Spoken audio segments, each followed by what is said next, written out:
إن المسلمين والمسلمات والمؤمنين والمؤمنات والقانتين والقانتات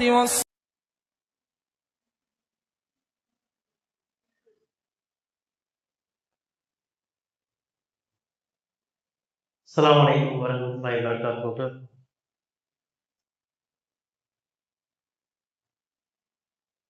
أعوذ بالله من الشيطان الرجيم. بسم الله الرحمن الرحيم.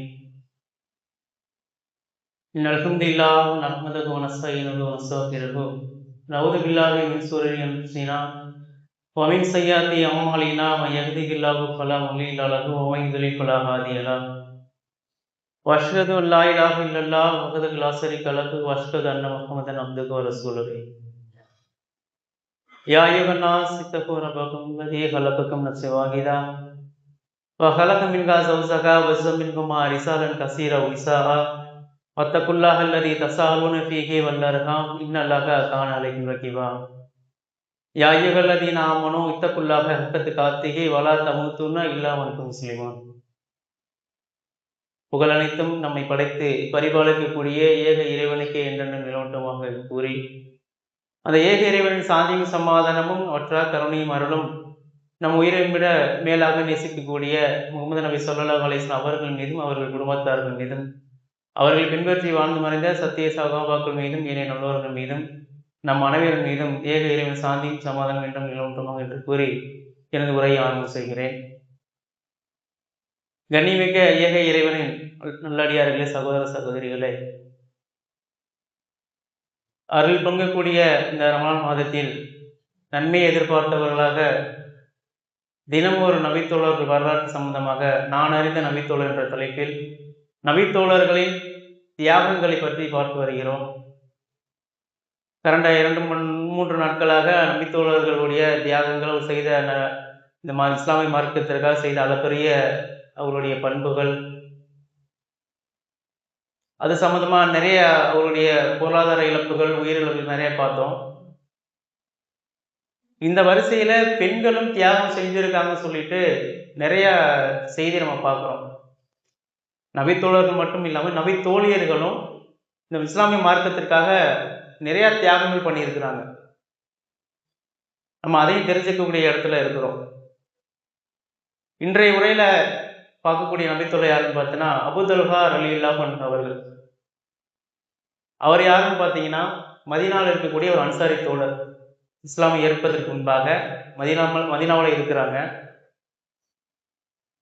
முதல் உரையில் நம்ம பார்த்தோம்ல முஸைப் பின் உமைர் ரலியல்லாஹு அன்ஹு அவர்கள் மதீனாவுக்கு மார்க்கத்தை எடுத்து சொல்ல போகும்போது அங்க இருக்கக்கூடிய மக்கள் மத்தியில மார்க்கத்தை சொல்லும் போது உம்மு சுலைம் என்ற ரலியல்லாஹு அன்ஹா அவர்களுடைய அந்த பெண்கள், அந்த நபி தோழி அவர்கள் இந்த இஸ்லாமிய மார்க்கத்தை ஏற்றுக்கிறாங்க.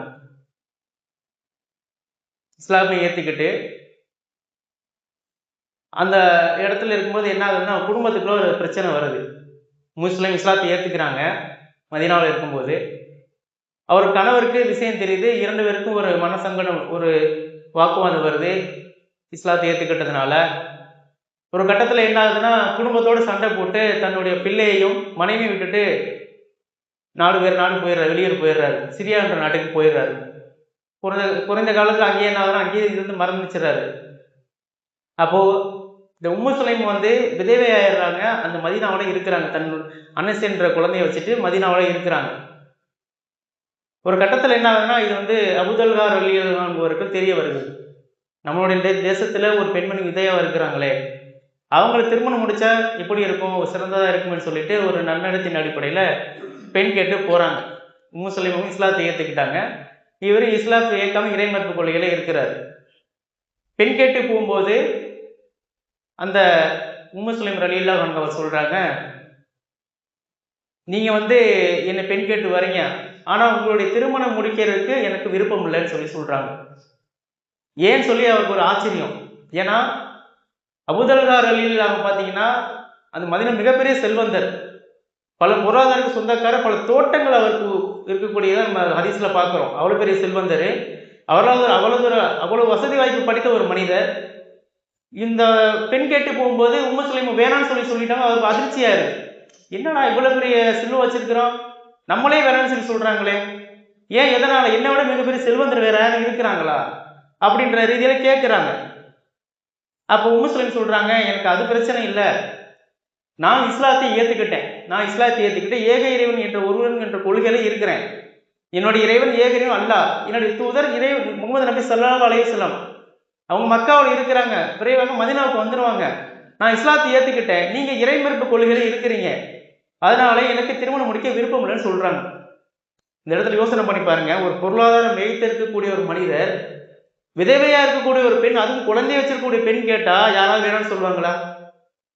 இதான் சான்ஸ்ன்னு சொல்லிட்டு திருமணம் முடிக்கக்கூடிய பெண்கள் மத்தியில ஒரு வசதி வாய்ப்போடே இருக்கக்கூடிய ஒரு கணவர் வந்து, ஒரு மனிதர் வந்து கேட்கிறாரு, திருமணம் முடிக்க கேட்கிறாரு.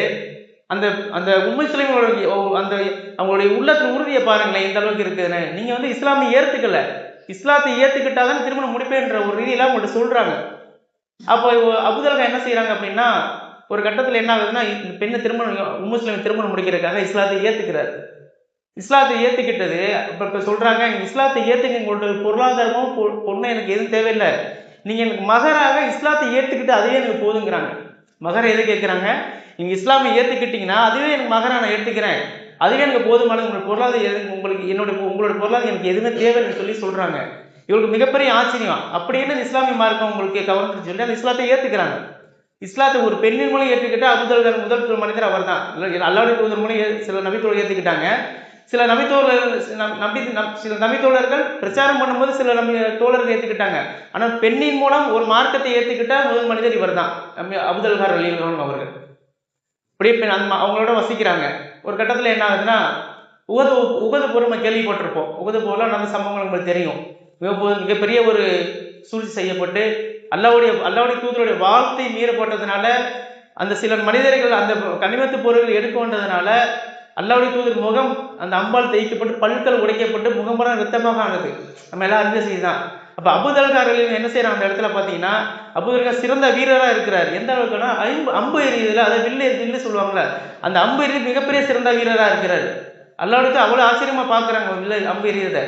ஒரு கட்டத்தில் என்ன ஆகுதுன்னா, அல்லாஹ்வுடைய தூதரை தாக்க வரும்போது, எதிரிகள் தாக்க வர்றாங்க, அபூஜஹல் அவங்க சுற்றி வளைச்சிக்கிறாங்க. தன்னோட கையை அந்த எதிரிகள் வந்து அல்லாஹ்வுடைய வெட்ட வரும்போது தன் கையை குறுக்கூட அவர் விரல்லாம் சிதைக்கப்படுது. அந்த அளவுக்கு அல்லாஹ்வுடைய மேல பாதுகாப்பாக இருந்தாங்க. அல்லாஹ்வுடைய நீங்க வெளியே தலையை காட்டாதீங்க. அல்லாஹ்வுடைய ஒரு கட்டத்தில் என்ன ஆகுதுன்னா, சகாபாக்களுக்கு ஏதோ ஆயிடுச்சா அப்படின்னு எட்டி பார்க்குறாங்க. இப்போ பார்க்கும்போது சொல்றாங்க, அல்லாஹ் எட்டி பார்க்காதீங்க, உங்கள் நெஞ்சுக்கு பின்னாடி என் நெஞ்சு இருக்குது, ஒரு அம்பு வருதா அது என்னை தாண்டி தான் உங்களுக்கு வரணும், நீ எட்டி தலையை தூக்கிறாதீங்கன்னு சொல்லி அந்த இடத்துல அல்லாஹ்வுக்கு ஒரு எச்சரிக்கை செய்வாங்க. இப்போ அப்படிப்பட்ட ஒரு நெருக்கமான தோழராக இருக்காங்க. இஸ்லாமை ஏற்றதுக்கு அப்புறம் ஒரு மிகப்பெரிய செல்வந்தர் இஸ்லாமிய மார்க்கத்துக்கு வந்ததுக்கு பிறகு எப்படி அந்த உள்ளத்துல எப்படி ஒரு அல்லாஹ்வுடைய ஈடுபாடு, அந்த ஈமானுடைய ஈடுபாடு பண்ணி இந்த அளவுக்கு உருவாகுது.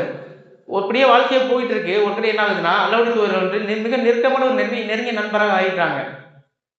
அதே போல உஹது போர்லையும் சில சகாபக பெண்மணிகள் என்ன செய்யறாங்க அப்படின்னா, அந்த போருக்கு வரணும்னு சொல்லி அல்லாஹ்வுக்கு சொல்றாங்க. அல்லாஹ்வுக்கு மறுக்கிறாங்க, நீங்க வராதிங்க, நீ ஹஜ்ஜு உம்ரா செய்யறது மிகப்பெரிய தியாகம் தான், அதெல்லாம் நீ வர வேணாம், நீ அதுவே நீ வீட்டிலே இருந்து சொல்லி சொல்றாங்க. அப்ப உம்மு சுலைம் என்ன சொல்றாங்க அப்படின்னா, நீங்க வந்து எங்களை போருக்கு வர வேணாம்னு சொல்றீங்க, நாங்க வரல, ஆனா அங்க இருக்கக்கூடிய மக்களுக்கு தண்ணீர் மற்றும் சிறு உதவிகள் செய்யறதுக்காக நாங்க வர்றோம் அப்படின்னு சொல்லி அந்த தியாகத்தை பாருங்க. அதுக்கு எவ்வளவு தைரியமா அந்த பெண்ணு வந்து சொல்றாங்க பாருங்களேன். ஒரு சண்டை நடக்குதுன்னா ஒரு பெண்ணு வந்து நார்மலா போர் பயப்படுவாங்க, ஆனா மிகவும் தைரியசாலியா இருக்கிறாங்க அந்த இடத்துல உம்மு சுலைம் ரலியல்லாஹு அவர்கள். அனஸ் இருக்காங்கல்ல, உம்மு சுலைம் மகனா இருக்கும் அனஸ் வந்து மாலிக் பிறந்தவர். மாலிக் விட்டுட்டு போனார்ல, அனஸ் அவர் மாலிக் பிறந்தவர். மாலிக் என்ன விட்டுட்டு போனதுக்கப்புறம் அனஸ் தனியா இருக்கும் போதுன்னா, திருமணம் முடிச்சதுக்கப்புறம் அல்லாஹ்வுடைய தூதர் அனஸ் இடம் பண்ண ஒப்படைச்சிட்டாங்க. நீங்க பாத்துங்க எங்க மகனை பாத்துன்னு சொல்லுங்க. அல்லாஹ்வுடைய தூதர் அனஸ் அப்படியே வார்த்தை எடுத்து போடுறாங்க, மார்க்கத்தை கத்துக்கிறாங்க. அல்லாஹ்வுடைய தூதர் மரணிக்கிற வரைக்கும் பணியோட செய்யக்கூடிய மனிதராக அனஸ் பின் ரலியல்லாஹு அன்ஹு இருக்கிறாங்க. அப்பேற்பட்ட ஒரு குடும்பம், அது மார்க்கத்துக்காக தியாகம் பண்ண ஒரு குடும்பம். ஒரு கட்டம் என்ன ஆகுதுன்னு பாத்தீங்கன்னா, அபூஜஹல் என்ன செய்யறாங்க அப்படின்னாக்க, அல்லாஹ்வுடைய தூதர்கிட்ட ஒரு சபையில இருக்கும்போது இறைவனோட திருமறை வசனம் ஒன்று இறங்குது. என்ன வசனம் இறங்குது பார்த்தீங்கன்னா, தனக்கு விருப்பமான ஒரு விஷயம், ஏதாவது பொருளாதாரமாகவோ இல்லை மற்ற விஷயமாகவோ தனக்கு விருப்பமான ஏதோ ஒரு விஷயத்தை நீங்க இறைவன் வழியில் செலவிடாத வரைக்கும் நீங்க உண்மையான இறை செய்யக்கூடிய மனிதராக ஆகும்னு சொல்லி ஒரு இறைவன் வசனம் வருது. இறை செய்தி வரும்போது என்ன செய்யறாங்கன்னா, உடனே ஓடி போய் என்ன செய்யறாங்கன்னா, அவருக்கு பிடித்தமான ஒரு தோட்டம், மதீனாவில் மிகவும் பிடித்தமான ஒரு தோட்டம், அந்த தோட்டம் என்ன பைருகான்னு சொல்லுவாங்க. அந்த தோட்டம் வந்து அல்லாஹ்வுடைய தூதர் வந்து ஓய்வு எடுக்கக்கூடிய தோட்டமாக இருக்கும். அந்த தண்ணி இங்கே கிணத்துல இருக்க அந்த அந்த தோட்டத்தில் இருக்க தண்ணி பார்த்தீங்கன்னா மிகவும் சுவையுடைய தண்ணியாக இருக்கும். அப்படிப்பட்ட ஒரு தோட்டத்தை என்ன செய்யறாங்கன்னா இறைவன் பாதையில அதை வந்து தர்மம் செஞ்சுட்டு வந்துடுறாங்க. வந்துட்டு சொல்றாங்க அல்லாஹ்வுடைய தூதர்கிட்ட, அல்லாஹ்வுடைய தூதரே, நான் வந்து இந்த தோட்டத்தை எனக்கு மிகவும் விருப்பமான தோட்டம், அந்த தோட்டத்தை அல்லாஹ்வுடைய பாதையில் செஞ்சுட்டேன். அல்லாஹ் சொன்னால உங்களுக்கு விருப்பமான ஒன்றை நீங்கள் இறைவன் வழியில் செலவு பண்ணாத, இறைவனுடைய பாதையில் நீங்க செலவு பண்ணாத வரைக்கும் உண்மையான இறைவச்சை மனிதனாக ஆகணும்னு சொல்லலாம் ஒரு வசனத்தை இறக்கலாம் சொல்றீங்களே, அதனால இறைவனுடைய பாதையை நான் தோட்டத்தை செலவு கொடுத்துட்டு வந்துட்டேன்னு சொல்லும்போது அல்லாஹ் சொல்றாங்க, அவங்க மெய் சிறந்து போறாங்க. நீங்க அழகிய ஒரு வியாபாரத்தை செஞ்சுட்டு அபூதல்ஹாவே அப்படின்னு சொல்லி சொல்றாங்க. அதுக்கு விருப்பமான ஒரு பொருள் நம்மகிட்ட இருக்கு அப்படின்னா அது எப்போ நம்ம பத்தி பாதுகாப்புன்னு நம்ம நினைப்போம். சாதாரண மனிதனா இருக்கக்கூடியவங்க விருப்பமான ஒரு பொருள் நமக்கு இருக்கு அப்படின்னாக்க அது எப்படியா நம்ம பாதுகாத்து வச்சுக்கணும், அது நம்மகிட்ட கைவிட்டு போயிடக்கூடாது, எந்த சூழ்நிலை விட்டு போயிடக்கூடாது, நம்ம பல முறை அதை பாதுகாப்பாக வச்சுக்குவோம். ஆனா ஒரு இறைவன் ஒரு வசனத்தை இறக்கிறான் அப்படின்னோடனே அந்த இறைவன் வசனத்துக்கு கட்டுப்பட்டு தனக்கு நெருக்கமான ஒரு விஷயமாக இருந்தாலும் அந்த பொருளாதாரமா இருக்கட்டும் மற்ற விஷயமா இருக்கட்டும் அந்த விஷயத்துல எப்படி ஒரு முன்னுதாரணமா இருக்கிறாங்க அப்துல் கலாம் ரலியல்லாஹு அவங்க அந்த தோட்டத்தை இறைவனுடைய பாதையில தர்மம் பண்ணிட்டு வந்ததை அல்லாஹ் சொல்லும்போது மிகப்பெரிய ஆச்சரியப்படுறாங்க. அப்படிப்பட்ட ஒரு நபித்தோழர் தான் அபூதல்ஹா ரலியல்லாஹு அவர்கள்.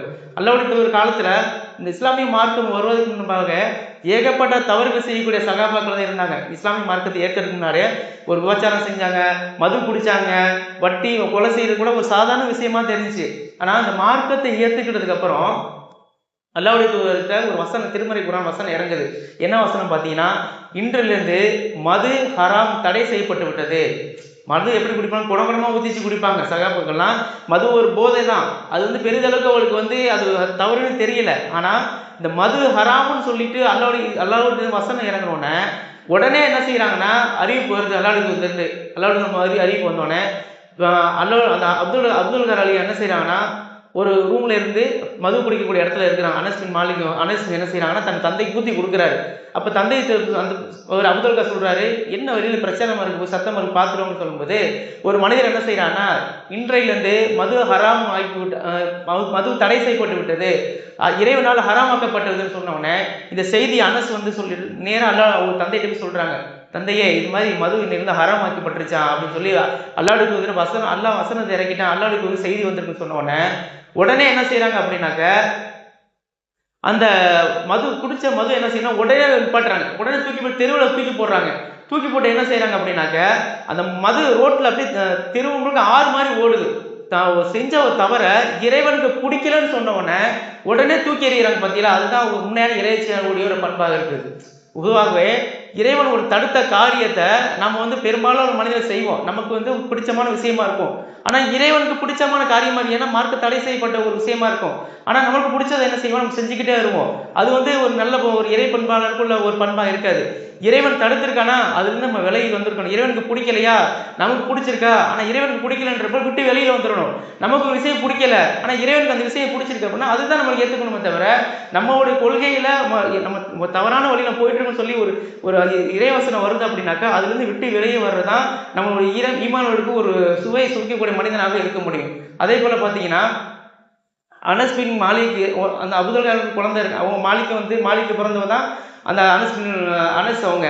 ஆனா அபூதல் கலாம் திருமணம் முடிச்சதுக்கு அப்புறம் உமைர் என்று சொல்லக்கூடிய ஒரு மனிதர் ஒரு பையன் பிறக்கிறான்.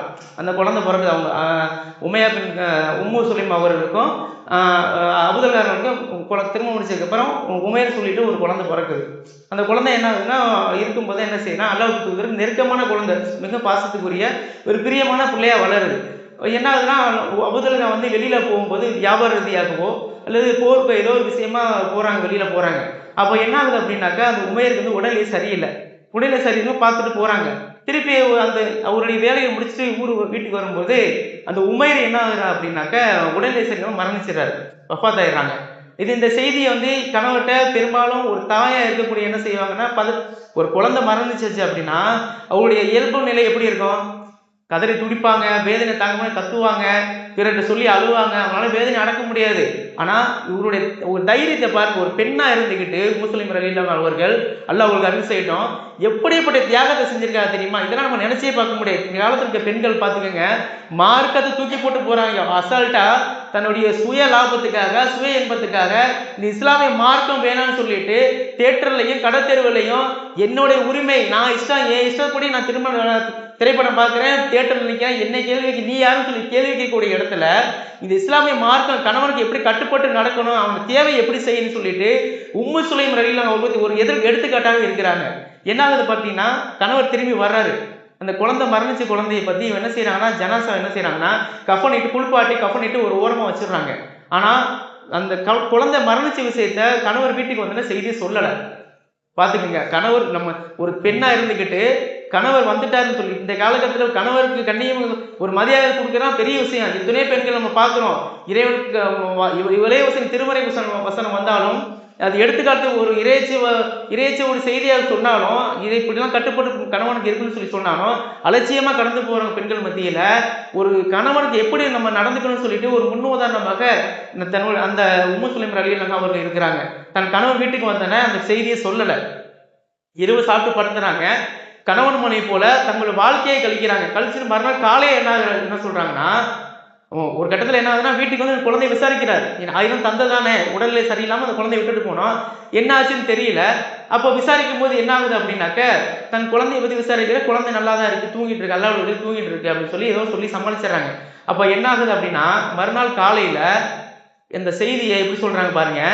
குழந்தை மரணிச்சுன்னு சொல்லலை, எப்படி சொல்றாங்கன்னா, ஒரு மனிதர் நம்மள்கிட்ட ஒரு அமானிதமான ஒரு பொருளை கொடுக்குறாரு. ஒரு மனிதர் நம்மள்கிட்ட ஒரு அமானிதமான ஒரு பொருளை கொடுத்தா அதை திருப்பி கொடுக்கறதுதான் சிறந்த வழி அப்படின்னு சொல்லி ஒரு கணவர்கிட்ட கேட்குறாங்க. அப்போ கணவர் சொல்றாரு, இது என்ன, அது திருப்பி கொடுக்கறது தானே ஒரு மனிதனுக்கு அழகு, நம்பி கொடுக்குறான், நம்பி கொடுக்கும்போது அவன் அமானிதம் திருப்பி தானே கொடுக்கணும் அப்படின்னு சொல்லி அந்த செய்தியை சொல்றாங்க. அப்போ சொல்லிட்டு இருக்கும்போது என்ன சொல்றாங்கன்னா, அப்போ அல்லாஹ் நமக்கு கொடுத்த உமரை எடுத்துக்கொண்டான். பாருங்க எப்படி சொல்றாங்க பாருங்க. அவள் ஒரு உள்ளத்தை ஒரு உறுதியை திடமான உறுதியை உள்ளத்தை வச்சுக்கிட்டு உள்ளே கவலைகள் கஷ்டங்கள் இருக்குது. ஆயிரம் குழந்தை இல்லை, பெற்ற குழந்தை யாராலும் அவளை சீக்கிரம் விட்டு கொடுத்துட முடியுமா சொல்லுங்க. எத்தனை தாய்மார்கள் ஒரு குழந்தைய இல்லாமல் தவிக்கிறாங்க. ஒரு குழந்தை கஷ்டப்பட்டு தவங்கிறது பெற்றெடுத்த ஒரு குழந்தைய அந்த குழந்தை திடீர்னு உடல்நிலை சரியில்லாமல் மறைஞ்சிச்சுன்னா எவ்வளோ வேதனைப்படுவாங்க அந்த தாய்மார்கள். ஆனால் அந்த நிலையை கூட திடமாக உள்ளத்தில் உறுதியோடு அவங்க இருந்து கணவன் சொல்கிறாங்க, அல்லாஹ் நமக்கு கொடுத்த உமேரை அல்லாஹ் அவனே எடுத்துக்கிட்டான்னு சொல்லும்போது ஓடோடி அல்லாஹ்வுக்கு வர்றாங்க. அபூதல் வர்றாங்க, அல்லாஹ்வுக்கு வர்றாங்க. அபூதல் சொல்கிறாங்க, அல்லாஹ்வுடைய தூதர் ரசூலுல்லாஹ்வே பார்த்தீங்களா, உம்மு சுலைம் பண்ண விஷயத்தை பார்த்தீங்களா, உமைரை மரணிச்சதை மறைச்சிட்டு என் கூட இரவு சகஜமா குடும்பம் நடத்திட்டு இப்ப செய்தி சொல்றாங்களே அப்படின்னு சொல்லும்போது அல்லாஹ்வுடைய கேட்குறாங்க, நீங்க கணவன் மனைவி மாதிரி தான் வாழ்ந்துட்டு இருந்தீங்க, மறுநாள் காலையில் எழுந்திரிச்சிங்களா அப்படின்னு சாமி கேட்குறாங்க. அப்போ ஆமா அல்லாஹ்வுடைய தூதர்னு சொல்றாங்க. அப்ப அல்லாஹ்வுடைய சொல்றாங்க, உம்மு சுலைம் அவங்க பரக்கத்து அல்லாஹ் அருள் போயிடட்டும், பரக்கத்து செய்யட்டும், எப்பேற்பட்ட விஷயத்தை உங்களுக்கு மறைச்சு சொல்லியிருக்காங்கன்னு சொல்லிட்டு அல்லாஹ் அவங்களுக்கு துவா செய்யறாங்க. இப்படிப்பட்ட தியாகங்கள் நிறைந்த ஒரு தோழர் தான் அபூதல் ரலியல்லாஹு அன்ஹு அவர்களும் உம்மு சுலைம் ரலியல்லாஹு அன்ஹா அவர்களும். நம்ம இந்த மார்க்கத்தை ஏற்றுக்கிட்டதுக்காக பல்வேறு சிரமங்கள் பல்வேறு துன்பங்கள், ஒரு செல்வந்தரா இருந்த ஒரு மனிதர், ஒரு செல்வ செழிப்போட வாழ்ந்த ஒரு மனிதர், மிகப்பெரிய தோட்டத்து சொந்தக்காரர், ஒரு இறைவழியில ஒரு இஸ்லாமிய ஒரு இறைவன் ஒரு இறைவன் பாதையில நீங்க இந்த தான தர்மம் செய்யாத வரைக்கும் உங்களுக்கு பிடித்த ஒரு பொருளை தான தர்மம் செய்யாத வரைக்கும் உண்மையான இறைச்சக்கூடிய மனிதனா ஆகும்னு சொன்ன உடனே அசால்ட்டா தூக்கி போட்டு வந்துட்டாரு. பார்த்தீங்களா, எப்படி எல்லாருனாலும் முடியுமா சொல்லுங்க பார்ப்போம். எவ்வளவு செல்வம் இருந்தாலும் எவ்வளவு பொருளாதாரம் இருந்தாலும் தனக்கு மிஞ்சின போது தான் மற்றவங்களுக்கு செலவு பண்ணுவாங்க. இதுதான் அவங்க நடைமுறையே இருக்கக்கூடிய விஷயம். ஆனா நமக்கு பிடிச்ச ஒரு பொருளை தூக்கி போட்டு வர்றாங்க. தன் குழந்தை இருந்தது கூட வெளிப்படுத்தாம தன் கணவருடைய தேவையை பூர்த்தி செஞ்சுட்டு மறுநாள் காலையில சொல்றாங்க. பார்த்தீங்க எவ்வளவு பெரிய தியாகம் பாருங்க. இதெல்லாம் இந்த காலத்துக்கு பெண்களை சிந்திக்கக்கூடிய நிலைமையில் இருக்கிறோம். தன்னுடைய குடும்ப கஷ்டம் இருந்தாலும் கவலைகள் இருந்தாலும் அதெல்லாம் மறைச்சிட்டு வாழக்கூடிய பெண்கள் மத்திய எத்தனை பேர் இருக்கிறாங்க. ஆனா சில மனிதர்கள் என்ன செய்யறாங்கன்னா, அதெல்லாம் ஒரு அலட்சியமா, அல்லாஹ் இவ்வளவுதான் நம்மளுக்கு பரக்கத்து செஞ்சிருக்கானா, இவ்வளவுதான் பொருளாதாரம் கொடுத்துருக்கான், அதைப்படி வாழ்றதுதான் சில பெண்கள் இருக்கிறாங்க. ஆனா அதையெல்லாம் எனக்கு இந்த வாழ்க்கை தேவைன்னு உதவிட்டு போற பெண்கள் நிறைய பேர் இருக்கிறாங்க. ஆனா சில மனிதர்கள் என்ன செய்யறாங்க பார்த்தீங்கன்னா, மார்க்க உள்ள பெண் வேணும்ங்கிறாங்க. எப்படி மார்க் உள்ள பெண்ணு வேணும், அதுவும் ஆலிமா படித்த பெண்ணு வேணும்னு சொல்லி சில சகோதரர் கேட்குறாங்க. தவறு இல்லை, மார்க்கை படித்த பெண்ணை வேணும், ஆலிமா படித்த பெண்ணு வேணும் கேட்குறாங்க, தவறு இல்லை. ஆனால் நீங்கள் மார்க்கத்தை படிச்சிருக்கீங்களா, நீங்கள் ஆலிமா இருக்கீங்களா, நீங்கள் மார்க்கம் 5 வேளை தொழுகையாளியா இருக்கிறீங்க. முதல்ல மார்க்கம் தெரிஞ்ச பெண்ணை தான் எனக்கு வேணும் தேர்ந்தெடுக்க. எதுக்கு கேட்குறீங்க? குடும்பத்தை விட பற்றோடு இருப்பாங்க, அவங்க நல்லபடியாக பார்த்துக்குவாங்க, நம்மளை நம்ம ஈடுபாடு குடும்பத்தோட சந்தோஷமா நம்ம கணவனுக்கு கணவன் நம்ம தாயாருக்கு செய்ய கடமை செய்வான்னு சொல்லி அந்த எதிர்பார்ப்போட கேட்குறீங்க. ஆனால் நம்ம அந்த மார்க்க விஷயத்தை நம்ம எப்படி இருக்கிறோம், நம்ம சரியான முறையில் நம்ம இருக்கிறோமா அப்படின்னு சொல்லி தான் நம்ம ஒவ்வொரு சிந்திக்க வேண்டிய இடத்துல இருக்கிறோம். ஒவ்வொரு சகாபாக்களும் நம்மளுக்கு ஒரு உதாரணமாக எடுத்துக்காட்டாக வாழ்ந்துட்டு போயிருக்கிறாங்க. நம்ம ஏனோ தான இந்த வாழ்க்கையை நம்ம வாழ்ந்துகிட்டு இருக்கோம். சக மனிதர்கள் மற்ற இந்த இறைமறுப்பு கொள்கையில் இருக்கும் மனிதர் எப்படி இருக்கிறாங்களோ, நம்ம முஸ்லீமின் அடையாளம் என்ன சொல்லுங்க பார்ப்போம்? தொழுகை தான். அந்த தொழுகையிலே நம்ம எவ்வளோ அளவு பொழுதுபாக்க இருக்கிறோம், அதை முதல்ல நம்ம சரி செய்வோம். நமக்கு அல்லாஹ் கொடுத்த அந்த வாழ்க்கை நம்ம சரியான பயன்படுத்தி நமக்கு வரக்கூடிய நாட்களை நேரங்களையும் நல்ல முறையில் சிலை செய்வோம். நல்ல அமல்கள் செஞ்சு நம்ம வரக்கூடிய பாக்கியத்தை அல்லாஹ் ரப்பல் ஆலமீன் உங்களுக்கு எனக்கு தந்தார்கள் கூறி இந்த முறையை நிறைவு செய்கிறேன். அஸ்ஸலாமு அலைக்கும் வரஹ்மத்துல்லாஹி வபரகாத்துஹு. إن المسلمين والمسلمات والمؤمنين والمؤمنات والقانتين والقانتات